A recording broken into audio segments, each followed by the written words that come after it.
ನಮಸ್ಕಾರ ರೀ. ನಮಸ್ಕಾರ ರೀ. ನಿಮ್ಮ ಹೆಸರು? ನಿಜಗುಣಪ್ಪ ಮಲ್ಲಪ್ಪ ದೇವಶೆಟ್ಟಿ, ಶಿಗ್ಗಾಂವ್ ತಾಲೂಕು, ಹಾವೇರಿ ಜಿಲ್ಲಾ, ಬಾಡ ಗ್ರಾಮ ರೀ. ಇದು 1 ಎಕರೆ ಅಡಿಕೆ ತೋಟ ಐತ್ರಿ ನಮ್ದು. ಯಾವ ಕೃಷಿ ಮಾಡಿದಿರಿ? ಅಡಿಕೆ ಕೃಷಿ ರೀ. ಅಲ್ಲ, ಸಾವಯವ ಕೃಷಿ ಮಾಡಿರೋ ಕೆಮಿಕಲ್ ಮಾಡಿರೋ? ಇದು ಸಾವಯವ ಕೃಷಿನ ಮಾಡ್ಯಾವ್ರಿ.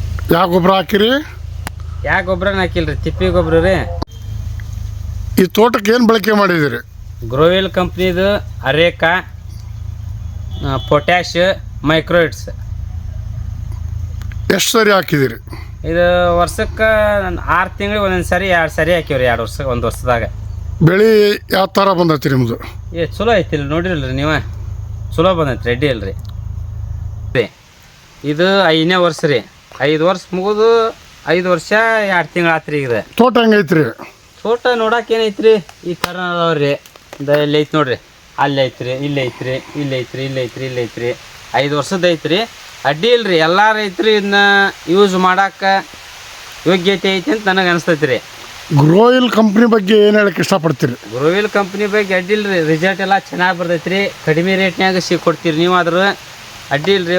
ವರ್ಷಕ್ಕೆ 2 ಸತ ಹಾಕೋದು ಏನು ಸಮಸ್ಯೆ ಇಲ್ರಿ. 1-2 ಕ್ವಿಂಟಲ್ ಅಡಿಕೆ ಆಗೈತೆ ರೀ. ಈಗ ಮತ್ತು ಅವರು ಕಲ್ಯಾಣದವ್ರಿಗೆ ಕೊಟ್ಟಿರಲ್ರಿ, ಅವ್ರದ್ದು ಅಡ್ಡಿ ಇಲ್ರಿ, ಚಲೋ ಬಂದೈತೆ ರೀ. ಅವ್ರದ್ದು 14 ಎಕರೆಗೆ ಹಾಕ್ಯಾರ ರೀ. ಫಸ್ಟ್ ಎಷ್ಟು ಜನ ನೀವು ಈ ಭಾಗದಾಗ ಉಪಯೋಗ ಮಾಡಿದಿರಿ? ಈ ಗ್ರೋವಿಲ್ ಕಂಪ್ನಿ ಇದ್ರಿ ಸರ, ಮೊದ್ಲು ನಮ್ಮ ಭಾಗದಾಗ ರೀ ಬಂಕಪ್ಪ ಸಿದ್ದಪ್ಪನವ್ರು ಅನ್ನೋದು ಮೊದಲು ತೊಗೊಂಬಂದು ಹಾಕಿದ್ರಿ ರೀ. ಆಮೇಲೆ ನಾವು ತಂದು ಹಾಕಿದ್ವಿ ರೀ. ಆಮೇಲೆ ಜಗದೀಶ್ ಬರ್ದೂರ್ ಅನ್ನೋರು ತಂದು ಹಾಕಿದ್ರಿ ರೀ. ಆಮೇಲೆ ಪ್ರಕಾಶ್ ಕುಂದಗೋಳ ಅಂತಂದು ಹಾಕಿದ್ರಿ ರೀ. ಆಮೇಲೆ ಇನ್ನೊಬ್ಬರು ರೈತರು ಅದಾರ ರೀ ಇಲ್ಲಿ, ಜಗದೀಶ್ ಪುಟ್ಟಪ್ಪನವ್ರು ಅಂತಂದು, ಅವರು ದಾಳಂಬರಿ ಗಿಡಕ್ಕೆ ಹಾಕ್ಯಾರ ರೀ. ಅಡ್ಡಿ ಇಲ್ರಿ ಸರ್, ಎಲ್ಲ ಚಲೋ ಬಂದಾವ್ರಿ ಇವೆಲ್ಲ. ಇದನ್ನ ರೈತ ಬಾಂಧವರು ಯೂಸ್ ಮಾಡ್ಬೋದು ರೀ. ಬಂಕಪ್ಪ ಸಿದ್ದಪ್ಪನವ್ರದ್ದು ನಮ್ಮ ಕಡೆ, ನಮ್ಮ ಭಾಗದಾಗ ಮೊದಲು ತಂದಿದ್ದು ಅವ್ರು ರೀ, ಬಂಕಪ್ಪ ಸಿದ್ದಪ್ಪನವ್ರು ಅಂತಂದು. ಅವರಿಂದನೇ ಈ ಕಡೆ ಎಲ್ಲ ಒಂದು 8-10 ರೈತರು ಚಲೋ ಆಗ್ಯಾವ್ರಿ, ಚೆನ್ನಾಗ್ಯಾವ್ರಿ ಸರ್ ಎಲ್ಲ ಗಿಡ. ಈಗ ಎಲ್ಲರೂ ಫಲಿತಾಂಶ ಏನು ಹೇಳ್ತಾರೆ ನಿಮಗೆ? ಎಲ್ಲರೂ ಫಲಿತಾಂಶ 100% ಐತ್ರಿ. ಇದು ಗ್ಯಾರಂಟಿ ರೀ. ಉಳಿದಂಥ ರೈತ ಬಾಂಧವರಿಗೆ ಗ್ರೋವಿಲ್ ಬಳಸಕ್ಕೆ ಏನು ಹೇಳಕ್ಕೆ ಇಷ್ಟಪಡ್ತೀರಿ? ಎಲ್ಲಾರ ಕಣ್ಣು ಮುಚ್ಕೊಂಡು ಬಳಸ್ಬೋದ್ರಿ ಸರ್. ಇದನ್ನ ಕಣ್ಣಂತ ಚಲೋ ಐತಿ ಬಿಡು. ಅವ್ನು ಭಾರಿ ರಿಸಲ್ಟ್ ಬಂದೈತೆ. ಒಂದು ಜಗದೀಶ್ ಚಲೋ ಆಯ್ತು. ಜಗದೀಶ್ ಬೇಸ್ ಐತೆ. ಜಗದೀಶ್ ಇದು ಪುಟ್ಟಪ್ಪನವ್ರ ಬಂಕಣ್ಣಂದು, ಅಜಾಪ್ನ ಸಾಮಾನು ಅವ್ರ ಚಲೋ ಅದಾವ ಎಲ್ಲಾರು.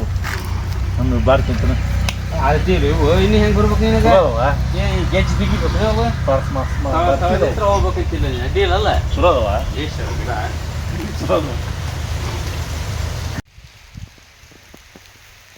ಗ್ರೋಯಿಲ್ ಬಳಕೆಯಿಂದ ಏನೇನು ನಿಮ್ಮ ತೋಟದಲ್ಲಿ ಕಂಡಿದ್ದೀರಿ? ನೋಡ್ರಿ ಸರ್, ಈಗ ಗ್ರೋವಿಲ್ ಬಳಕೆಯಿಂದ ಬರೀ ಗ್ರೋವಿಲ್ ಹಾಕಿ ಕೈ ಬಿಡಬಾರ್ದ್ರಿ. ಹಿಂಗೆ ಹಾಕೊಂಡು ಇದು ಇಲ್ಲಿ ನೋಡ್ರಿ, ಇದು ತ್ಯಾಜ್ಯ ಇರ್ತೈತಿಲ್ಲ ನಮ್ಮ ಹೊಲ್ದಂದ, ಈಗ ಮಲ್ಚಿಂಗ್ ಮಾಡಿದ್ರೆ ಅದೆಲ್ಲ ಕೊಳ್ತು ತಾನಾಗಿ ಎರಿಹುಳ ನೋಡ್ರಿ ಇಲ್ಲಿ ಸಾಕಷ್ಟು ಅದಾವ್ರಿ. 101 ಬತ್ತಲ್ಲಿ ಎಬ್ಬಿದ್ರಿ ನೀವು ನೋಡ್ರಿ ಇಲ್ಲಿ ಸಾಕಷ್ಟು ಎರಿಹುಳ ಅದಾವ್ರಿ ಇದ್ರಾಗ. ಗ್ರೋವಿಲ್ ಹಾಕಿ ಹಿಂಗ್ ಮಲ್ಚಿಂಗ್ ಮಾಡೋದ್ರಿಂದ ಹುಲ್ ಹುಟ್ಟಲ್ರಿ, ಸೂಕ್ಷ್ಮಾಣುಜೀವಿಗಳು ಕ್ರಿಯೇಟ್ ಆಕವ್ರಿ. ಇಲ್ಲೇ ಸೂಕ್ಷ್ಮಾಣುಜೀವಿಗಳ ಸಂಖ್ಯೆ ಹೆಚ್ಚಿಗೆ ಆಗಿ ಆ ಬೇರ್ ಮುಖಾಂತರ ಅದಕ್ಕೆ ಏನೇನು ಬೇಕು ನೋಡಿ ಎಲ್ಲ ಸಪ್ಲೈ ಮಾಡ್ತೈತ್ರಿ. ಅದು ಈ ಥರ ಮಲ್ಚಿಂಗ್ ಮಾಡ್ಬೇಕ್ರಿ ಸರ್, ಇಷ್ಟ ಮತ್ತೇನಿಲ್ರಿ. ಈ ತೋಟಕ್ಕೆ ಹುಲ್ಲು ಆಗುತ್ತಲ್ಲ, ಯಾವ ರೀತಿ ನೀವು ನಿರ್ವಹಣೆ ಮಾಡ್ಕೊಳ್ತೀರಿ? ಈ ತೋಟಕ್ಕೆ ಏನು ಮಾಡಲ್ರಿ ಸರ, ಈಗ ಇದು ಹಿಂಗೆ ಹುಲ್ಲು ಹಾಕತ್ತಿಲ್ರಿ ಇಲ್ಲಿ. ಹ್ಞೂ ರೀ. ಬ್ರಷ್ ಕಟರ್ ಇರ್ತೈತ್ರಿ. ಹೆಚ್ಚಾನ ರೈತರು ಏನು ಮಾಡ್ತಾರ ಗೊತ್ತನ್ರಿ, ರೌಂಡ್ ಅಪ್ ಆಗಲಿ, ಡೇಂಜರ್ ಆಗಲಿ, ಎಮರ್ಜೆನ್ಸಿ ಆಗಲಿ ಹೊಡೆದ್ ಬಿಡ್ತಾರ್ರಿ. ಏನ್ ಮಾಡ್ಬೇಕ, ಇವು ಕರೆಕ್ಟಾಗಿ ಕೃಷಿ ಮಾಡ್ಬೇಕಂದ್ರೆ ಸುಮ್ಮನೆ ಎಲ್ಲ ಕೈ ಬಿಟ್ಟು ಒಂದು ಲೆಕ್ಕದಾಗ ಮಾಡ್ಬೇಕ್ರಿ. ರೌಂಡ್ ಅಪ್ ಹೊಡೆದು ಬದುವನ್ ಎತ್ಕೊಂಡು ನಾನು ಅಡಿಗೆ ಮಸ್ತ್ ಅದ ಅಂತ ಹೋಗ್ಬಿಟ್ರೆ ಏನು ಇಂಪ್ರೂವ್ಮೆಂಟ್ ಆಗಲ್ರಿ. ಈಗ ಹುಲ್ಲು ಹುಟ್ಟೈತಿಲ್ರಿ ಇದು, ಇಲ್ಲಿ ನೋಡ್ರಿ, ನೀವ ನೋಡ್ರಿ, ಇಲ್ಲಿ ಹುಲ್ಲು ಹುಟ್ಟೈತಿಲ್ಲ. ಹೌದು. ಇದು ನಮಗೇನು ಮುಕುಳಿ ಕಡಿದೈತಿ ನೋಡ್ರಿ. ಇದಿದ್ರೆ ಏನಾಕೈತ್ರಿ, ಇಲ್ಲೇ ಗೊಬ್ಬರ ಆಕೈತ್ರಿ, ಹೌದಲ್ರಿ? ಇಲ್ಲೇ ಗೊಬ್ಬರ ಆಕೈತಿ, ಹೊಳ್ಳಿ ಇಲ್ಲೇ ಎರಿಹುಳನು ಬರ್ತಾವು. ತಿಪ್ಪಿ ಗೊಬ್ಬರ ಹಾಕಿದ್ರೆ ಎರಿಹುಳ ಈಗ ಎಬ್ ನೋಡಿರ್ಬೇಕಾರೆ ಎರಿಹುಳ ಮುಕುಳಿ ಎರಿಹುಳ ಅದಾವ್ರಿ. ರೌಂಡಪ್ ಗಿಂಡಪ್ ಹೊಡ್ಯಾಕ್ ಹೋಗ್ಬಾರ್ದ್ರಿ. ಹಿಂಗ ಒಂದ್ 3 ತಿಂಗಳಿಗೆ ಒಂದೊಂದ್ ಸತಿ ಹಿಂಗ ಹೊರಸ್ತದಾಗ 2 ಸತ 3 ಸತ ಹೊಡೆದ್ರೆ ಇದು ಹೊಳ್ಳಿದ ಗೊಬ್ಬರ ಆಕೈತಿ, ಎಲ್ಲ ಇಂಪ್ರೂವ್ಮೆಂಟ್ ಆಕೈತ್ರಿ.